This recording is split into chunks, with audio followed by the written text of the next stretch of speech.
बहुत समय पहले की बात है। पहाड़ों और खेतों के बीच बसा हुआ एक छोटा सा गांव था। गांव का नाम था सोनापुर। ये गांव भले ही छोटा था, लेकिन यहाँ बच्चों की हंसी, पेड़ों की हरियाली और आसमान की नीली चमक कभी कम नहीं होती थी। इसी गांव में रहते थे दो जिगरी दोस्त, चीकू और गोलू। चीकू दुबला पतला, बड़ी बड़ी आंखों वाला और हर वक्त उछलने कूदने वाला लड़का था। उसके दिमाग में हर समय कोई ना कोई शरारत चलती रहती। गोलू उससे बिल्कुल अलग था। थोड़ा मोटा, गोल मटोल चेहरा, आंखों पर चश्मा और हाथ में हमेशा कोई किताब। चीकू जहां बोलता ज्यादा था, वहीं गोलू सोचता ज्यादा था। दोनों रोज स्कूल से लौटकर गांव के सबसे पुराने आम के पेड़ के नीचे बैठते। वहीं बैठकर वे अपने सपनों की बातें करते। चीकू कहता, गोलू, मैं बड़ा होकर सुपर हीरो बनूंगा, उड़ूंगा, ताकत दिखाऊंगा और बुरे लोगों को सबक सिखाऊंगा। गोलू मुस्कुराकर कहता, और मैं ऐसा वैज्ञानिक बनूंगा कि पूरी दुनिया मुझे जाने। दोनों हंसते, खेलते और कभी-कभी लड़ते भी, लेकिन उनकी दोस्ती बहुत गहरी थी। एक दिन गांव में मेला लगा। चारों तरफ रंग बिरंगे झूले, खिलौने, मिठाइयां और अजीब-अजीब लोग। चीकू और गोलू मेले में घूमते घूमते एक बूढ़े आदमी के पास पहुंचे। वो आदमी बहुत अलग लग रहा था। उसकी सफेद दाढ़ी जमीन तक लटक रही थी, आंखों में अजीब चमक थी और उसके सामने रखे खिलौने भी कुछ खास थे। उस बूढ़े ने दोनों को देखकर कहा, बच्चों, जादुई खिलौने चाहिए? चीकू हंस पड़ा, अरे बाबा, ये जादू वादू सब कहानी में होता है। बूढ़ा मुस्कुराया और एक पुराना सा लकड़ी का बक्सा निकालकर बोला, इस बक्से में कहानी नहीं, पूरी एक दुनिया है। गोलू को अजीब सा एहसास हुआ।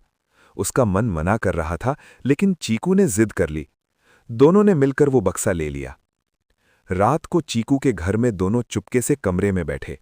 बाहर अंधेरा था, झिंगुर बोल रहे थे। चीकू ने धीरे धीरे बक्सा खोला। जैसे ही ढक्कन खुला, तेज रोशनी फैल गई। हवा घूमने लगी, दीवारें हिलने लगीं और दोनों को ऐसा लगा जैसे जमीन उनके पैरों के नीचे से खिसक रही हो। अरे ये क्या हो रहा है? दोनों चिल्लाए। अचानक सब शांत हो गया।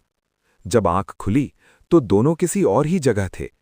उनके आसपास रंग बिरंगे घर थे, सड़कें चमक रही थीं और पेड़ हंस रहे थे।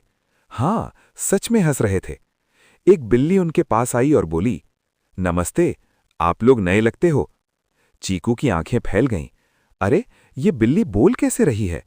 बिल्ली हंस पड़ी, यहां सब बोलते हैं, आप कार्टून नगरी में हैं।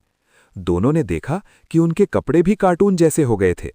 चीकू के बाल नुकीले और गोलू का चश्मा चमकदार। उन्हें महल में ले जाया गया। वहां राजा पेंसिल और रानी इरेजर बैठे थे।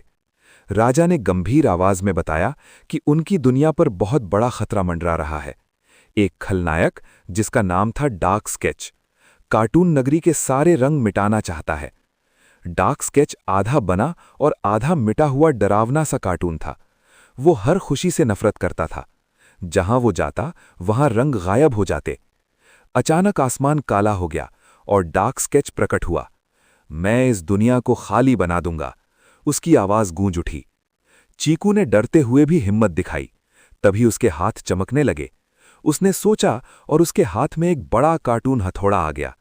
गोलू ने ध्यान लगाया और उसके सामने एक अजीब मशीन बन गई। दोनों ने मिलकर डार्क स्केच से मुकाबला किया, लेकिन वो हार गए। डार्क स्केच बहुत ताकतवर था। चीकू उदास होकर बैठ गया। गोलू ने उसका कंधा थपथपाया। सुपर हीरो कभी हार नहीं मानते। दोनों ने समझा कि यहां ताकत से ज्यादा दोस्ती और कल्पना काम करती है। उन्होंने कार्टून नगरी के बच्चों, खिलौनों और जानवरों को साथ लिया। सबने मिलकर रंग, हंसी और खुशियां इकट्ठी की। आखिरी लड़ाई में पूरे आसमान में रंग उड़ने लगे। चीकू ने हिम्मत दिखाई, गोलू ने दिमाग लगाया। डार्क स्केच रंगों ने घिर गया। धीरे धीरे उसका अंधेरा खत्म होने लगा। वो रोने लगा। उसने बताया कि वो अकेला था, इसलिए बुरा बन गया। चीकू ने हाथ बढ़ाकर कहा, अब तुम अकेले नहीं हो। डार्क स्केच मुस्कुरा दिया और वो भी रंगीन कार्टून बन गया। राजा पेंसिल ने दोनों का धन्यवाद किया।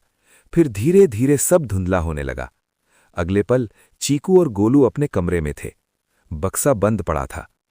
सुबह हुई, सब कुछ पहले जैसा था, लेकिन दोनों पहले जैसे नहीं थे। वे समझ गए थे कि असली ताकत दोस्ती, समझदारी और अच्छे दिल में होती है। आज भी जब कोई बच्चा खुलकर कल्पना करता है तो कार्टून नगरी में रंग और चमक बढ़ जाती है, क्योंकि कल्पना ही